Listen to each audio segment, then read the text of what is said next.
사도신경으로 신앙 고백 드림으로 새벽 예배 시작합니다. 전능하사 천지를 만드신 하나님 아버지를 내가 믿사오며 그 외아들 우리 주 예수 그리스도를 믿사오니 이는 성령으로 잉태하사 동정녀 마리아에게 나시고 본도 빌라도에게 고난을 받으사 십자가에 못 박혀 죽으시고 장사한 지 사흘 만에 죽은 자 가운데서 다시 살아나시며 하늘에 오르사 전능하신 하나님 우편에 앉아 계시다가 저리로서 산자와 죽은 자를 심판하러 오시리라. 성령을 믿사오며 거룩한 공예와 성도가 서로 교통하는 것과 죄를 사하여 주시는 것과 몸이 다시 사는 것과 영원히 사는 것을 믿사옵나이다. 아멘. 아침에 우리에게 주시는 하나님의 말씀은 사무엘상 23장 1절에서 14절 말씀까지입니다. 사무엘상 23장 1절로 14절 말씀까지. 우리 말씀 찾으셨으면 한 목소리로 같이 읽습니다. 사람들이 다윗에게 전하여 이르되 보소서 블레셋 사람이 그 일날을 쳐서 그 타작 마당을 탈취하였더이다 하니 이에 다윗이 여호와께 묻자와 이르되 내가 가서 이 블레셋 사람들을 치리이까? 여호와께서 다윗에게 이르시되 가서 블레셋 사람들을 치고 그 일날을 구원하라 하시니 다윗의 사람들이 그에게 이르되 보소서 우리가 유다에 있기도 두렵거든 하물며 그 일날에 가서 블레셋 사람들의 군대를 치는 일이리이까 한지라. 다윗이 여호와께 다시 묻자온데 여호와께서 대답하여 이르시되 일어나 그 일나로 내려가라. 내가 블레셋 사람들을 네 손에 넘기리라 하신지라. 다윗과 그의 사람들이 그 일나로 가서 블레셋 사람들과 싸워 그들을 크게 쳐서 죽이고 그들의 가축을 끌어오니라. 다윗이 이와 같이 그 일나 주민을 구원하니라. 아히멜렉의 아들 아비아달이 그 일나 다윗에게로 도망할 때 손에 에봇을 가지고 내려왔더라. 다윗이 그 일나에 온 것을 어떤 사람이 사울에게 알림해 사울이 이르되 하나님이 그를 내 손에 넘기셨도다. 그가 문과 문 빗장이 있는 성읍에 들어갔으니 갇혔도다. 사울이 모든 백성을 군사로 불러 모으고 그 일나로 내려가서 다윗과 그의 사람들을 애워싸려 하더니 다윗은 사울이 자기를 해하려 하는 음모를 알고 제사장 아비아달에게 이르되 에봇을 이리로 가져오라 하고 다윗이 이르되 이스라엘 하나님 여호와여 사울이 나 때문에 이 성읍을 멸하려고 그 일나로 내려오기를 꾀한다 함을 주의 종이 분명히 들었나이다. 그 일나 사람들이 나를 그의 손에 넘기겠나이까? 주의 종이 들은 대로 사울이 내려오겠나이까? 이스라엘의 하나님 여호와여 원하건대 주의 종에게 일러 주옵소서 하니 여호와께서 이르시되 그가 내려오리라 하신지라. 다윗이 이르되 그 일나 사람들이 나와 내 사람들을 사울의 손에 넘기겠나이까 하니 여호와께서 이르시되 그들이 너를 넘기리라 하신지라. 다윗과 그의 사람 600명 가량이 일어나 그 일나를 떠나서 갈 수 있는 곳으로 갔더니 다윗이 그 일나에서 피한 것을 어떤 사람이 사울에게 말하매 사울이 가기를 그치니라. 다윗이 광야의 요새에도 있었고 또 십광야 산골에도 머물렀으므로 사울이 매일 찾되 하나님이 그를 그의 손에 넘기지 아니하시니라. 아멘. 오늘은 함께 읽으신 사무엘상 23장 1절로 14절 말씀을 중심으로 하나님의 손에 달려있다라는 제목의 말씀으로 잠시 은혜를 나누겠습니다. 사울을 피해서 블레셋까지 도망을 갔던 다윗은 블레셋의 가드왕 아기스 앞에서 미친 채 하면서 겨우 목숨을 구하게 됩니다. 그리고 난 다음에 다윗은 아둘람 굴로 피신을 하게 됩니다. 그런데 이 아둘람 굴에서 피신 생활을 하면서 매우 중요한 일이 일어나게 되는데 요압과 아비새 그리고 아사엘과 같은 다윗의 친족이었던 용사들 뿐만 아니라 대부분의 사람들은 그 당시 여러 가지 이유로 환난당한 모든 자, 빚진 모든 자, 그리고 마음이 원통한 자가 다윗에게로 몰려옵니다. 이들의 숫자가 처음에는 600명 정도 됩니다. 400명 정도 되죠. 나중에 숫자가 불어서 오늘 또 600명으로 늘어난 걸 확인할 수가 있는데요. 이들이 다윗과 함께 하면서 나중에 다윗이 통일 왕국을 세울 때 1등 공신들로 그렇게 다윗에게 큰 힘이 되는 그런 사람들이 됩니다. 다윗은 그곳에서 이제 모압 땅 미스베라는 곳으로 이제 피해서 거기서 지내게 됩니다. 그곳 모압 왕의 배려로 다윗이 그곳에서 안전하게 지낼 수 있게 됩니다.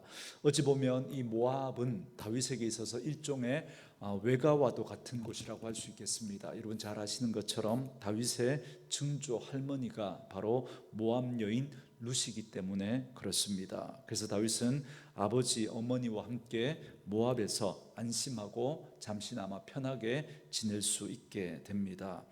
그런데 하나님은 그런 다윗을 가만히 두시지 않습니다. 사무엘상 22장 25절 말씀에 보면 선지자 갓을 보내서 다윗에게 유다 땅으로 돌아오라고 그렇게 말씀을 하십니다. 지금 있는 곳이 안전한 곳인데 그럼에도 불구하고 하나님이 그 사울의 위협이 있는 그 유다 땅으로 오라고 그렇게 말씀을 하신 겁니다. 그러나 다윗은 하나님이 말씀하셨기 때문에 하나님의 말씀에 순종을 합니다. 그래서 유다 광야 헤렛 수풀에 들어가게 됩니다. 여기까지가 다윗의 도피 생활 1기입니다. 이제 오늘 본문은 도피 생활 2기인데요. 그 2기가 시작되는 부분입니다. 헤렛 수풀에 숨어있던 다윗에게 한 가지 소식이 들려오는데 1절 말씀에 보니까 사람들이 다윗에게 전하여 이르되 보소서 블레셋 사람이 그 일날을 쳐서 그 타작 마당을 탈취하였더이다 하니 그럽니다. 그러니까 블레셋이 유다 남쪽에 있는 그 일날을 공격했다는 겁니다. 그 소식을 다윗이 듣게 된 겁니다. 다윗은 지금 어떤 신세죠? 도망자의 신세입니다. 그러니까 지금 자기 코가 석자인 거예요. 다른 사람들을 돌아볼 여유가 없습니다. 그럼에도 불구하고 다윗은 이 소식을 듣고 가만히 있을 수가 없는 거예요.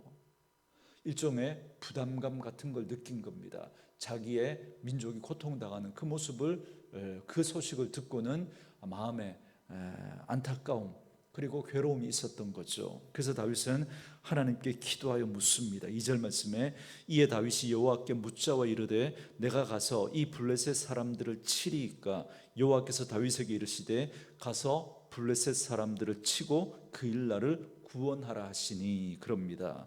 말씀드린 대로 다윗은 지금 자기 코가 석자입니다. 자기 앞가림도 하기 어려운 그런 처지였지만 그러나 백성들의 아픔과 고통을 가만히 그냥 볼 수가 없었던 거죠. 그래서 이 일을 두고 하나님의 뜻이 무엇인지를 물어봤던 겁니다. 그랬더니 하나님께서 블레셋을 치고 그 일날을 구원하라 그렇게 말씀하십니다. 이에 다윗은 블레셋을 치려고 내려가려고 합니다. 그러나 다윗의 사람들 함께 있는 사람들이 만류합니다. 이 일이 가져올 파장을 생각하니까 이건 말도 안 된다는 거죠. 여러분 당연한 그런 판단 아니겠습니까? 지금 다윗은 사울을 피해서 도망하고 있는 그런 신세입니다. 그런데 헤렛 수풀에 그렇게 은신해 있어도 그래도 두려운데 블레셋을 치고자 거병을 한다면 여러분 이래저래 너무나 위험천만한 일 아니겠습니까? 대번에 사울의 눈에 띄게 될 거고 그러면 사울이 군대를 보내서 그렇게 블레셋의 위협과 함께 사울의 군대의 위협을 함께 직면할 수 있기 때문에 그렇습니다. 이렇게 주변 사람들의 만류로 다윗은 다시 하나님의 뜻을 또 묻습니다. 그러나 재차 하나님의 뜻을 확인하고는 주저없이 블레셋을 치고 그 일날을 구원하기 위해서 나갑니다. 그 마음에 하나님이 계신 사람, 그 중심에 하나님이 계시고 그 중심에 하나님을 향한 사람의 모습이 바로 이와 같습니다. 그는 자신의 유불리를 따지지 않습니다. 그게 중요한 게 아니라 정말 이것이 하나님의 뜻인가, 정말 이것이 하나님이 원하시는 일인가, 그게 중요한 거죠. 그래서 다윗은 위협을 무릅쓰고 그일라를 구원하기 위해서 나아갑니다. 과연 하나님은 다윗에게 승리를 주시고 그일라를 구원하게 하십니다. 하나님의 뜻을 묻는 그런 다윗이었기 때문에 하나님께서 주시는 그 길을 그는 갈 수 있었던 거죠. 당장은 그 길이 고통스럽고 당장은 어려움이 앞에 놓여 있다고 할지라도 그 하나님의 뜻을 따라 순종하는 길이 가장 복된 길인 줄 믿습니다. 그렇기 때문에 하나님을 믿는 우리 그리스도인, 우리 성도의 삶은 하나님의 뜻을 따라 살아가는 삶이 가장 복된 줄 믿습니다. 인간적인 계산을 가지고 이게 내게 유리한가 유리하지 않은가, 내게 이익이 되겠는가 이익이 되지 않겠는가, 그런 계산을 따라 살아가는 삶이 아니라 그곳에 하나님의 마음이 있는지, 그곳에 하나님의 뜻이 있는지 우리가 그걸 묻고 그 하나님의 뜻이 있는 곳에 우리가 나아갈 때 그 삶이 가장 복된 줄 믿습니다. 그런데 다윗이 그일라를 구원하는 것까지는 좋았는데, 그런데 7절과 8절에 보면 다윗이 그일라에 나타났다는 소식을 사울이 듣게 됩니다. 그러니까 어떤 사람이 이렇게 사울에게 밀고를 한 거죠. 그러자 사울은 그일라 지역을 잘 알고 있었기 때문에 회심의 미소를 짓습니다. 왜냐하면 그일라 성읍은 성벽으로 둘러싸여져 있기 때문에 그 속에 다윗이 있기 때문에, 그 그일라 성 안에 있기 때문에 사울은 어떤 생각을 했냐면 도간에 든 치다, 이런 생각을 한 겁니다. 그래서 7절에 보면 하나님이 내 손에 다윗을 붙이셨다라고 이렇게까지 말합니다. 여러분, 착각도 이만저만한 착각이 아닙니다. 그는 지금 악을 행하면서도 뭐라 그럽니까?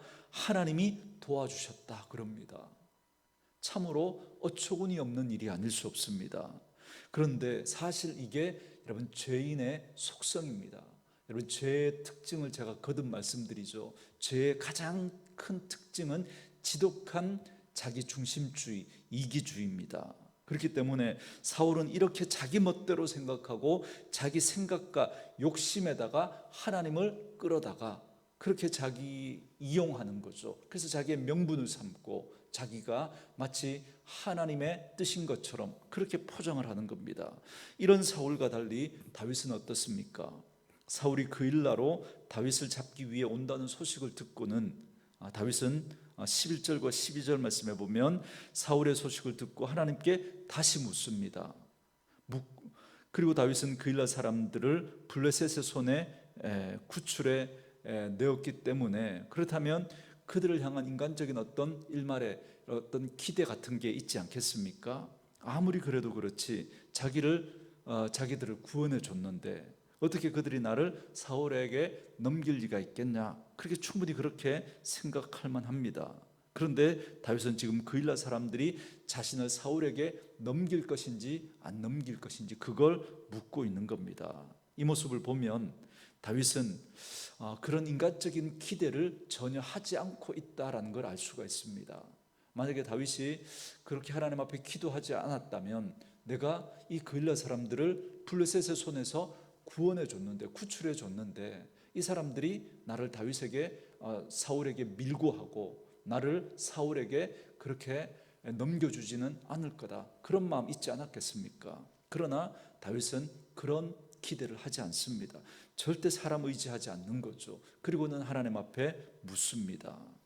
그 이유가 뭐냐면 다윗은 오로지 하나님에 대해서만 기대를 하고 하나님만 의지하고 있기 때문에 그렇습니다. 사울과는 전혀 다른 그의 모습을 봅니다. 자신의 생각과 자신의 욕망에 하나님을 이용하려고 하지 않습니다. 하나님을 끌어와서 자기의 명분을 삼으려고도 하지 않습니다. 자기 좋을 대로 자기 편한 대로 생각하고 마음대로 해석하지 않습니다. 다윗은 충분히 그럴 만한 상황이 있음에도 불구하고 하나님에게 또 묻고 또 묻습니다. 여러분, 우리가 하나님 앞에서 믿음의 삶을 살아갈 때 우리가 늘 하나님 앞에 기도하고 하나님의 뜻을 구해야 하는 이유가 바로 여기에 있습니다. 여러분, 사람은 죄성을 가지고 있기 때문에 자기 생각이 옳은 것처럼 착각하기 쉽습니다. 자기 생각이 옳고 자기 생각이 하나님의 뜻인 것처럼 그렇게 착각하기가 쉽습니다. 그래서 우리가 많이 실수하고 넘어집니다. 그렇기 때문에 다윗처럼 늘 내가 충분히 그렇게 생각하고 해석하고 받아들일 수 있는 그런 상황이 있지만 다윗은 늘 하나님의 뜻을 묻고 있는 것입니다.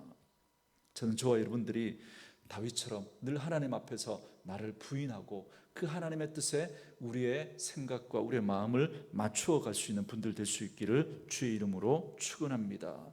거듭 말씀드리지만 제 가장 큰 특징이 바로 지독한 자기 중심주의이기 때문에 우리가 그렇게 하나님 앞에 묻지 않으면 우리는 자의적으로 해석하고 내 뜻대로 그렇게 하나님의 뜻까지 끌어맞추려고 합니다. 그래서 명분을 쌓으려고 합니다. 그래서 내 욕심이 마치 하나님의 원하시는 것처럼 그렇게 생각하기가 쉽습니다. 그렇기 때문에 그런 우리들이 범하는 그런 실수가 바로 하나님을 이용해서 내 욕심을 채우려고 하는 것이죠. 그러나 다윗은 결코 자기 좋은 대로 생각하지 않습니다. 철저하게 하나님의 뜻을 묻고 그 뜻대로 움직입니다. 그래서 14절과 같이 다윗은 때로 황무지에, 때로는 광야에, 때로는 산골에 거하지만 그러나 하나님이 그와 함께 하셨던 겁니다. 하나님이 그와 함께 하시니까 다윗은 형통한 자가 되는 거죠. 그래서 사울 왕이 그 많은 군대를 가지고 다윗을 잡으려고 하지만 그러나 다윗을 잡아내지 못합니다. 왜요? 하나님이 다윗과 함께 하셨기 때문에 그렇습니다. 오늘 말씀을 통해서 우리는 항상 하나님의 뜻을 묻고 하나님의 뜻대로 행동하는 그런 다윗의 모습을 봅니다. 그러나 반면에 사울은 하나님의 뜻을 자기 마음대로 생각해버립니다. 자기의 소견에 좋은 것을 하나님의 뜻이라고 말해버립니다. 우리는 이런 자기중심적인 그런 생각에서 벗어나야 합니다. 자기를 부인하는 것에서 우리의 믿음은 시작되는 겁니다. 우리를 부인하지 않으니까 하나님도 수단으로 전락해버리는 거예요. 하나님도 나에게 복을 주기 위해서 존재하는 분처럼, 내가 원하는 것을 들어주기 위해서 존재하는 분처럼 그렇게 생각하고 하나님의 뜻, 하나님의 마음에는 우리가 아랑곳하지 않는 겁니다. 내 중심적인 그런 생각을 우리는 버려야 합니다. 내 소견에 좋은 것을 옳은 것으로 여기지 말아야 합니다. 심지어 사울처럼 그것이 하나님의 뜻으로 여기는 그런 오류를 범하면 안 됩니다. 우리는 다윗처럼 늘 겸손하게 하나님의 뜻을 찾고 또 물어야 합니다. 아무리 내 생각이 옳다고 생각되어도 하나님께 묻고 기도하면서 하나님의 뜻을 구해야 합니다. 그리고 때로는 내 생각과 다르고 내게 또 부담이 되는 그런 일들이 다가올지라도 그때도 하나님 앞에 뜻을 묻고 그것이 하나님의 뜻이라면 유불리를 따지지 않고 하나님의 뜻에 순종할 때 그것을 통해서 하나님은 당신의 뜻을 이루어 가실 것이고, 그리고 우리의 삶은 가장 복되게 선하게 하나님이 인도해 가실 것입니다. 그러므로 다윗처럼 늘 하나님 앞에 겸손히 하나님의 뜻을 구하고 찾고 온전히 순종함으로 하나님의 놀라운 은혜를 날마다 경험하는 그런 저와 여러분 될 수 있기를 주의 이름으로 축원합니다. 그리고 저는 오늘 말씀을 묵상하면서 어쩌면 그일라 성읍에 계속 머물고 싶었을 다윗이 아니었을까 그 생각을 하게 되었습니다. 아둘람 동굴이나 헤렛 숲을 같은 그런 열악한 환경보다 잘 갖추어진 그 그일라 성읍에서 살고 싶은 마음이 다윗에게 왜 없었겠습니까? 그들을 블레셋 손에서 구원해 주지 않았습니까? 그렇기 때문에 그 사람들의 마음을 사서 그곳에서 후위를 도모하고 싶은 그 마음이 다윗에게 왜 없었겠습니까? 그곳에는 성벽도 있고 망대도 높이 세워져 있기 때문에 그곳에서 안전하게 지내고 싶은 그런 마음이 왜 없었겠습니까? 그리고 환난당한 자, 빚진 자, 마음에 원통한 자, 여러분 이런 상처투성이의 사람들 아닙니까? 나중에 이들이 그저 다윗에게 돌을 들어 다윗을 죽이려고 막 했던 사람들이 바로 이들입니다. 물론 나중에는 통일 왕국을 이루는데 정말 1등 공신으로 이 사람들이 세워지지만 다윗과 함께 하면서 그들이 치유되어지고 회복되어지면서 하나님 나라의 일꾼으로 세워졌던 거죠. 저는 우리 온누리 교회가 그런 교회 되어줄 수 있기를 원합니다. 그런데 그런 상처투성이인 마음이 원통한 자, 빚진 자, 그런 사람들과 함께 하기보다 여러분, 이 그일라 성의 이 사람들, 부유하고 그런 마음에 상처도 없고 그리고 뭔가 잘 갖추어져 있는 그런 사람들과 함께 하면서 이들과 일하고 싶은 그 마음이 다윗에게 왜 없었겠습니까? 그런데 하나님은 철저하게 다윗이 그런 자리에서 떠나도록 하십니다. 왜냐하면 하나님은 오직 하나님만 의지하고 신뢰하기를 바라셨기 때문에 그렇습니다. 하나님을 믿는 우리들도 머물고 싶은 곳이 왜 없겠습니까? 가지고 싶은 것이 왜 없겠습니까? 가까이 두고 싶은 사람이 왜 없겠습니까? 지금 나의 환경과 여건보다 더 좋은 자리, 더 좋은 일들, 그리고 그러한 일들을 통해서 나의 안전과 명성을 드러내고 또 그런 환경들을 통해서 또 더 좋은 그런 사람들과 더 일하면서 나의 장래를 더 멋있게 보장해 줄 수 있는 그런 곳에서 일하고 싶은 그런 마음이 왜 없겠습니까? 한편으로는 부러울 때도 있습니다. 그래서 그런 자리를 찾고 그런 자리에 머물고 싶은 그런 마음이 우리에게 있습니다. 그런데 그런 나의 소망은 아랑곳하지 않으시고 하나님은 철저하게 하나님만 바라고 의지하게 하시는 그런 하나님을 또 바라보게 됩니다. 그 이유는 한 가지입니다. 신자는, 우리 성도는 다른 무엇보다 오직 예수 그리스도만 의지하고 예수 그리스도만 소망을 두고 살아가야 하기 때문에 그렇습니다. 그리스도의 품에서 누리는 그 은혜가 가장 복되기 때문에 그렇습니다. 오늘도 말씀으로 이 하루를 시작하는 저와 여러분에게 정말 그 주님이 여러분에게 유일한 소망이고 그분이 여러분의 유일한 그런 힘이 되고 의지가 되는 그런 분 되어줄 수 있기를 원합니다. 그리고 그 주님과 함께하는 인생이 가장 복된 인생임을 알아 그 주님 붙들고 그 주님과 동행하는 저와 여러분들의 삶이 되어줄 수 있기를 주의 이름으로 축원합니다. 주신 말씀 묵상하시면서 이 찬양 함께 들으시며 기도하는 시간 갖겠습니다.